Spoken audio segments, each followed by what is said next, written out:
Hey guys, what is up? Niyat here with Film Comics Explained. Today I have a treat for you all. We are finally going to take a look at the Alien Omnibus anthology, beginning with Outbreak. This thing is huge. Collection 1 alone features 5 books. Outbreak, Nightmare Asylum, and Female War, among others. Outbreak was written by Mark Verheiden and illustrated by Mark A. Nelson and Ron Randall.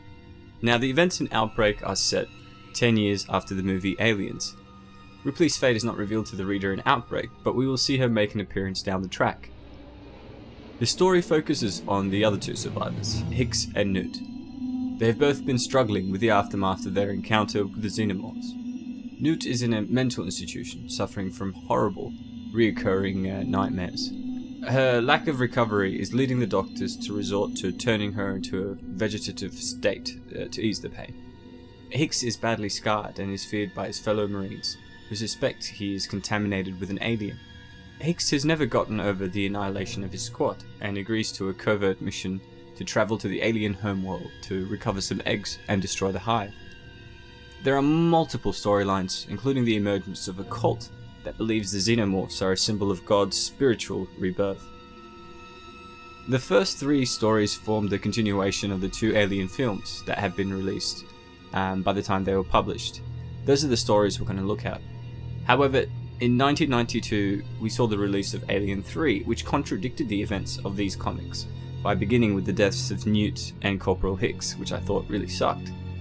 So in order to keep the stories relevant to the main Alien film series, Dark Horse Comics changed the names of the characters for future printings of the stories. Newt became Billy, while Hicks was now known as Wilkes. I'm going to just refer to them as Hicks and Newt, for convenience sake. The story starts off in a mental asylum. We have Newt, who is strapped to a bed and is undergoing testing. Her doctor asks whether she wants to talk about the night before, alluding to an incident that had occurred. She says it won't make a difference before reluctantly going over her dream. She's on the moon of LV-426. Newt and 2 of her friends have decided to take a crawler and go camping out near one of the remote generators. They found an information disc that is essentially telling them how to camp, informing them about lighting a fire and so on. They don't have the ability to start one safely, and so they've plugged a heater from the crawler to simulate this effect. They then agree that a common thing to do during a camping adventure was to tell scary stories, and they begin to try and scare each other. Carly goes first and told some story about vampires and witches. This was a cliche story, of course, and that normally had no effect, but due to their isolation and the sound of the wind, the story was as scary as any video they could be watching. The heater then goes off, as the girls ask Newt to tell them a scary story. Newt says that she doesn't want to, and that she wants to head back. She realizes then the fastest way to get them to leave was to tell them the scariest story she knew. Newt then begins to describe the aliens, saying that they have acid for blood and skin as hard as steel. She informs the 2 that you don't see them until they are already on top of you, and then all you see is their glittering teeth. She surmises that they're either from another world or just exist in the black hell of space. Newt continues by saying death isn't the end, as they burrow inside of you like a parasite. While Newt is telling her story, we see her friend is feeling unwell, and as they ask her what is wrong, we can see an alien burst out of her chest. Her other friend collapses, also saying she's unwell, as Newt screams out in anguish. She tells the doctor that was probably their moment that they had found her. It's clear Newt is in a bad way. She was very young during the outbreak on Hadley's Hope. She witnessed the death of not only her family, but also the entire population of Hadley's Hope. We see a flashback to Hicks holding Newt while commanding his old group. This serves the purpose of showing Newt asking Hicks not to leave her. What this does is highlight his dedication to her. What we also see is that Hicks is also having nightmares. He enters a room to find Vasquez and Drake with their chests caved in. He leaves and tries to contact the other group members, but before he can reach any of them, he stumbles onto Newt, who is cocooned to the wall, asking him to help her and not leave her behind. Hicks wakes up and is drenched in sweat. We find that he's in prison for drunk and disorderly conduct, Since the death of his whole squad, he has basically spiraled down a path of alcohol abuse. We have a robotic prison guard telling Hicks to get up. Hicks wants to finish out his sentence, but is told that his high-ranking friends have other plans. He notifies the guard that he has no friends before heading off with an information disc that was handed to him to study. We are now in space as we see the Coast Guards at work. What we are told is that it was much cheaper to abandon a ship in space than to retrofit and refuel. Because of this, many of the industrial companies simply left their spaceships in decaying orbit, waiting for gravity and the atmosphere to solve their problem. The issue with this is that many of the ships had a nuclear core. One such ship crashed half intact on a coffee plantation on the island of Hawaii. The radiation from this is said to have wiped out all of the indigenous population. Due to risks such as these, the Coast Guard find ships and blast them away before they pose a threat to Earth. We see the footage from a Coast Guard operation. What they have found is a ship and its doors appears to have blown out from the inside. They venture in and see the person who opened the airlock wasn't wearing a suit. Now, this indicates they either did it by accident or on purpose, as they had no alternative at the time. As they explore the ship, they see signs written in blood saying, "Kill us all." They speculate that one of the crew suffered a psychotic breakdown and killed the lot. They begin to pick up something on the motion tracker. They agree it's just a cargo carrier that had jolted when they burned the airlock. When they are clear, one of them says that since there is no cargo, they should plant the explosives, leave, and detonate from a safe distance. They set up the bomb and depart. Once they reach a safe distance, and agree that they have all the files and the complete history from the other ship, which command will want to go over, they finally detonate the bomb. What we then see is that as they try to maneuver through the debris, they encounter technical difficulties with the left retro device. Now, they realize the airlock is open and assume the tech guys messed with the system, but one of them sees a dark figure in front of them. As we get a better look, we can see that it is a xenomorph. They are both in shock as the creature is in an airless vacuum and should by all accounts be dead. It moves closer to them and is now on the other side of the panel. They speculate that it might be some kind of parasite. This just goes to show how deadly the aliens are. Not only are they agile and strong, but their survival capabilities push the limit of what is possible. The two get a closer look and realize that it's not a parasite, as it begins to hiss. We can also see the shadow of its teeth coming out, which freaks the two out. Seeing the imminent danger, they move to get their spacesuits on, but before they can, one of them is impaled in the chest by the tail of the xenomorph. It's here that we realize all of this is being witnessed off the information disc by Hicks. He says he knew it was only a matter of time before this happened, and states that this is the only reason why the Marines never kicked him out. Hicks says, as awful as their deaths looked, they were lucky it was quick. We see that the ship eventually exploded under the pressure of the hull breach caused by the Xenomorph's forced entrance. We then start to get more information about the type of world that exists here. We are told that commercial television had disappeared, making way for superconductive transmission technology, with systems offering thousands of channels. Think of it as a super advanced Netflix. Since major broadcasting left television, all that were left were religious programming on TV. And we also see a cameraman setting up next to a man who believes he has a message for the world. What he tells us is that there are many people who have been getting visions and messages over the past few months. We will later find out that this is the Queen Mother, an alien that is said to be the leader of the species. Now, this creature has what appears to be a xenomorph. At this stage, it's not clear whether it is a statue or a dead xenomorph. As he is speaking his sermon, the cameraman makes fun of the idea that that creature could be a god. This may seem harmless, but what we will find out is we'll see the power that religion will have over people, causing them to do outrageous things. We return to the institution, and we have Newt's friend call out to sit next to her in the cafeteria. Newt appears to be disorientated, as we see her knocking her food over as she goes to sit down. We find out that the treatments the doctors are using are having a negative effect on her well-being. It basically looks like they're attempting to visually brainwash her. Newt begins to break down, saying the doctors don't understand her. She hasn't really done anything wrong other than behaving differently. This is sad and true. She's just as victim of circumstance. Newt works herself up to a state where she knocks her food tray into her friend. The guards then rush in and drag her away as she screams, "They are still out there." Hicks has been called into the base for a special meeting with higher command. What Hicks tells us is that one of the men that will be at the meeting, Colonel Stevens, was a man who thought he was a warrior, even though he had not been in any hostile situations. Hicks enters the briefing room and is asked if he had seen the disc. He says that he has. He then confirms that he has special experience in these matters. Hicks goes through the events of the movie Aliens. He explains that he was part of a detachment that was sent to investigate the loss of contact with a terraforming settlement. The command had suspected an alien presence was involved. When they arrived, they found the whole place was ransacked, and were only able to find one survivor, Newt. Before they could leave, they were engaged in close quarters combat with the aliens. He says that other than Ripley, Newt, and himself, nobody made it out alive. The Doctor then questions whether Hicks can call what he has alive, commenting on the downward spiral he has been on since the encounter. The Doctor asks the Colonel to step out while he has a private word with Hicks. Now, Hicks appears to be a bit agitated here. He tells the Doctor that he's happy to talk about the aliens, but doesn't see how his personal records are pertinent. The Doctor then reveals his name is Orina, and tells Hicks his personal details are entirely pertinent.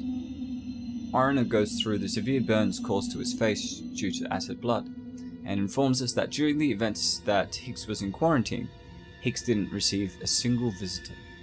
What's worse is after he was cleared, he had problems readjusting, as his former friends now feared that he might be infectious and avoided his contact. This caused him to become drunken and disorderly on a regular basis. It's here that we discover Orina is a geneticist who is after specimens. He informs the corporal that before the explosion, the course trajectory of the previous ship had been transmitted, and they have located the source of what appears to be the alien homeworld. He offers Hicks redemption in return for specimens. We know that Orina is basically appealing to Hicks' desire for vengeance, not redemption. We get back to the asylum where Newt is having more nightmares about a strange alien. This is the Queen Mother. She essentially has been telepathically sending messages to her species and ours. What we find out is that the doctors are mistaking these messages as a sign that Newt's condition is deteriorating, and decide to up her dosage to dangerous levels. Newt is woken up by her friend Sasha, who informs her that she has a visitor. As she arrives to the visitor station, before she can see who is there, a woman appears on the screen beside her, informing her that they have 10 minutes, and that they are being monitored. She also tells her that talk of any treatment will result in a suspension of her visitation privileges. Corporal Hicks then appears through the glass, and tells her that he had to see her. What he reveals is that he's been dreaming about the aliens. He informs her that they have found the alien homeworld, and he's essentially going back out there. Newt begs him to take her with him. She lets him know that they are killing her with drugs and are taking her mind. When Hicks tries to get her to expand, 2 guards come in and drag her away by force. We see Newt begging him to help her, saying she doesn't want to die before she is removed from the room. The same woman then pops up on his monitor and tells him to leave as the visitation period has finished. We are gonna wrap things up here and pick up in a few days with Volume 2 of the graphic novel Aliens Outbreak. We have Hicks getting ready to leave for a mission to the alien homeworld. We are going to see him struggle with the prospect of leaving Newt to her fate. All of his squad died to ensure she lived, and she's essentially the only thing left from that history. We will also find out that there is a second mission that is being planned with the aims of sabotaging the ship that Hicks and Newt will be on. All the while, a dangerous cult is gearing itself towards bringing about an alien apocalypse on Earth. Hey guys, what's happening? Niyat here with Film Comics Explained. Holy crap, I'm so psyched and humbled as the channel hit over 100 subscribers last night. I only started this up a month ago, and it has been phenomenal to see the growth and support this channel is getting. I wanted to thank you all for the feedback and suggestions. It really helps and gives me an idea as to the direction I should be heading in. With that in mind, it's time to go to the dark and scare ourselves again, with Volume 2 of Aliens Outbreak. Outbreak is the first book of 5 in Chapter 1 of the Alien Omnibus anthology. Written by Mark Verheiden, the story picks up 10 years after the events of the movie Aliens. Hicks is still a Marine, but has had constant alcohol and violence issues that have seen him in and out of prison. He has not recovered from witnessing the annihilation of his squad. Newt is in a mental hospital where doctors are trying to cure her from her alien nightmares. They are essentially planning on turning her into a vegetative state to ease everyone's mind. What we are realizing, however, is that the nightmares aren't just being witnessed by Newt, but several other people around the world. As Hicks is about to depart on a mission to head to the alien homeworld, plans are being put into play by a nefarious corporation wishing to sabotage Hicks' mission and retrieve an alien sample for themselves. We return to Newt, who tells us that her family had embarked on the journey to LV-426. She explains that she was actually born on a terraformer transport in deep space. When they arrived on the moon, they saw that it was a desolate rock, in which they initially christened Rim. We're told that her parents had volunteered for the mission, as we see them enter a chamber filled with facehugger eggs. We're also told that she was the only survivor from Hadley's Hope, and that once she had arrived on Earth, the doctors had essentially lost interest in her when she didn't respond to their treatment. We can see one of her dreams play out, as she tells us there is a bright circular light above her head, and that it is humming softly. She looks into space and says that she can only see the cold void of hell. Hicks exits a brothel with a bottle of liquor. He is clearly a mess here, as he explains that he had never needed anyone before, but seems to be falling apart. He is burdened with grief and guilt for being the only Marine to survive. He says that he has to stay clear for the mission, and apologizes to Newt, saying that he will leave, but she has to stay here. She may be miserable where she is now, but he is essentially heading to hell, and thinks that it would be improper to bring Newt to such a dangerous place. We arrive at a government office. We have two people who appear to be discussing Hicks. Stevens doesn't like the idea of having an unstable Marine on the mission, and seems to be really annoyed that command has cleared him. Hicks is on the mission for the same reason he was kept as a Marine. He has experience. Stevens is begging to have Hicks removed, but is repeatedly told that Hicks is there to stay, and is supervising the grunts with loading operations. Stevens sulkily says that he understands. We head to the loading area, where Stevens is yelling at one of the grunts. He asks what was in the crates, and the Marine tells him that it's carrying plasma rifles and explosives. He then orders him to tell Hicks to meet him in his office. Once Hicks arrives, Stevens starts to undermine him, asking who authorized him to load the plasma weapons. Hicks coolly replies, saying that he was told to prepare the ship.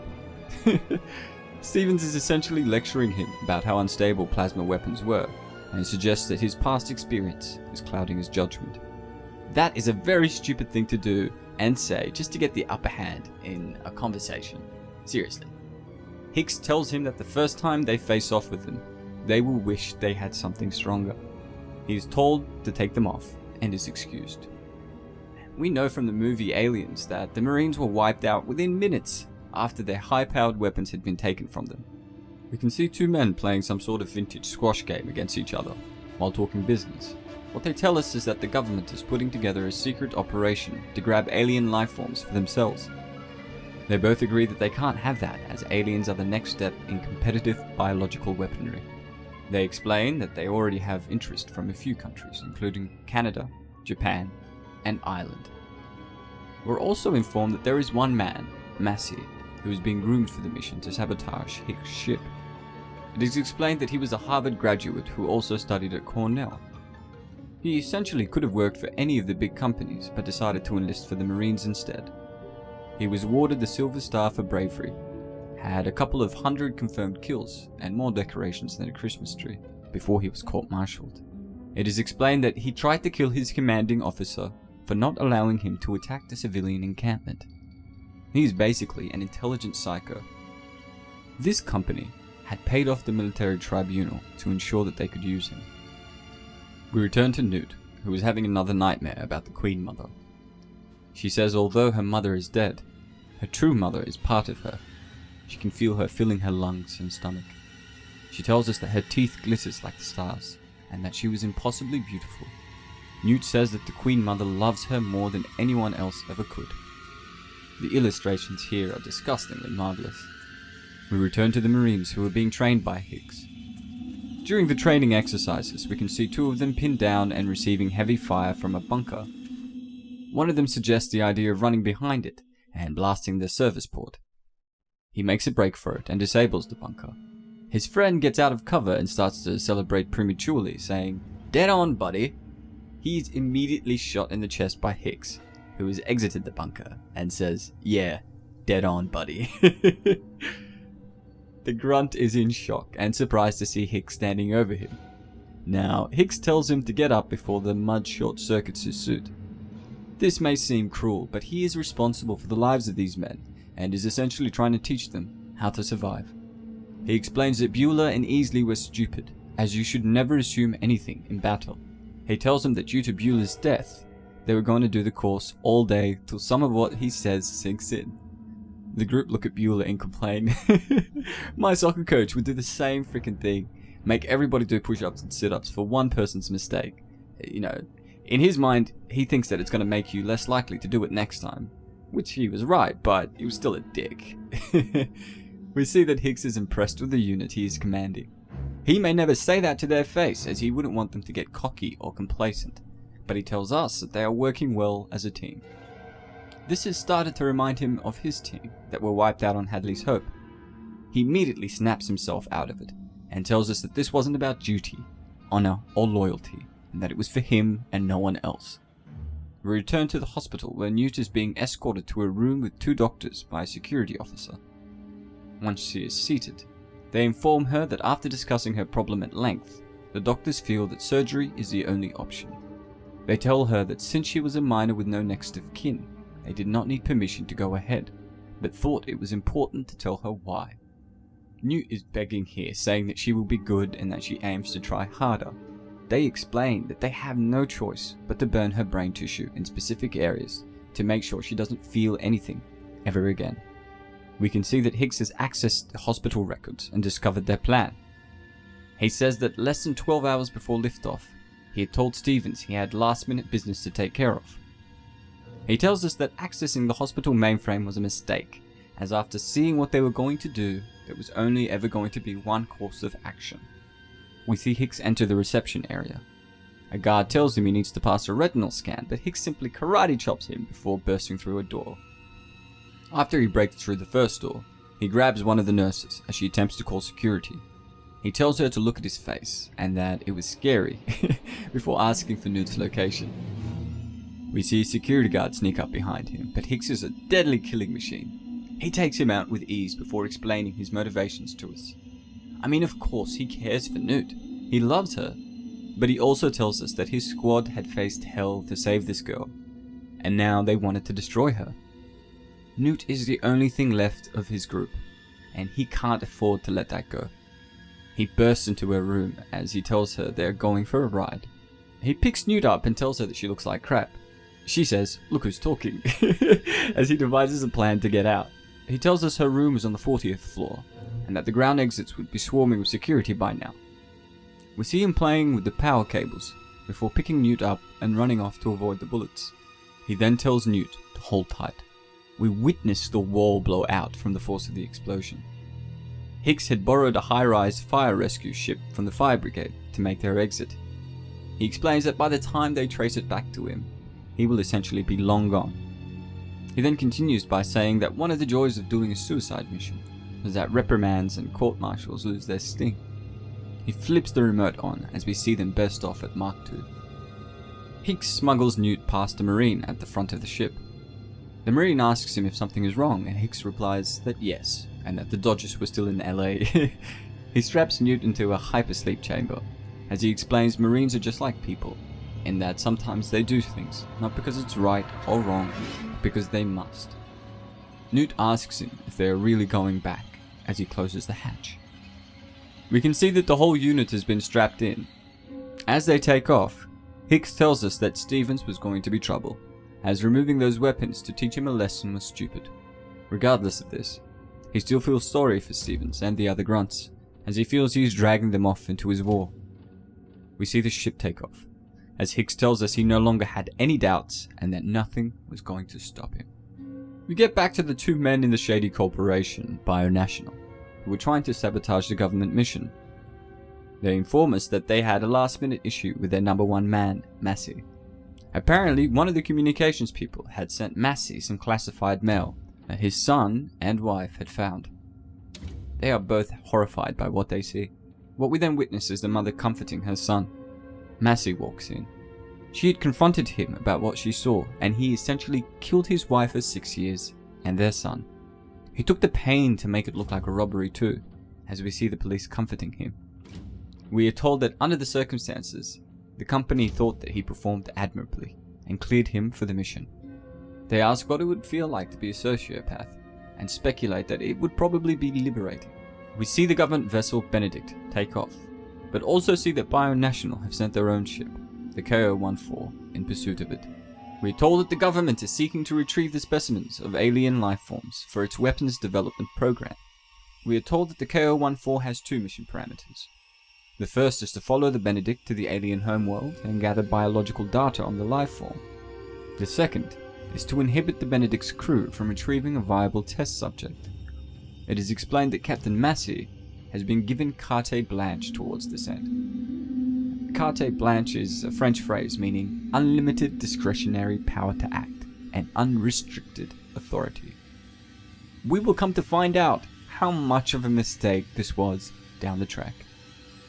In the meantime, Bionational has been conducting research on a human specimen that appears to be a survivor who managed to eject himself from a cargo vessel, the Junket. We are told that his pod had been damaged, causing loss of atmosphere, but his vital signs were somehow preserved by the infusion of an alien life form. We can see that this pilot is also experiencing the same nightmares as Newt. We are told that another patient is also having nightmares. The patient explains that she was on a train with her mother and starts to hear a scraping sound before the train stops. She then sees things on the outside trying to get in before they immediately surround her. What we then see is her mother changing into the Queen Mother. We see the case files of a few more patients. One of them explains he is sleeping before the TV turns on. He then begins to see some distortion before something comes out at him from inside the screen.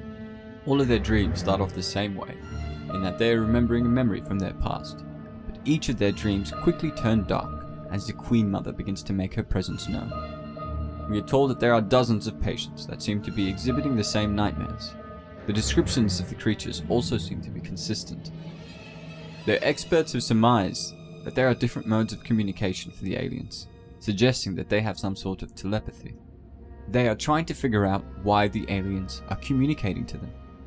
And that is the end of Volume 2 of Aliens Outbreak. I hope you guys have enjoyed the video.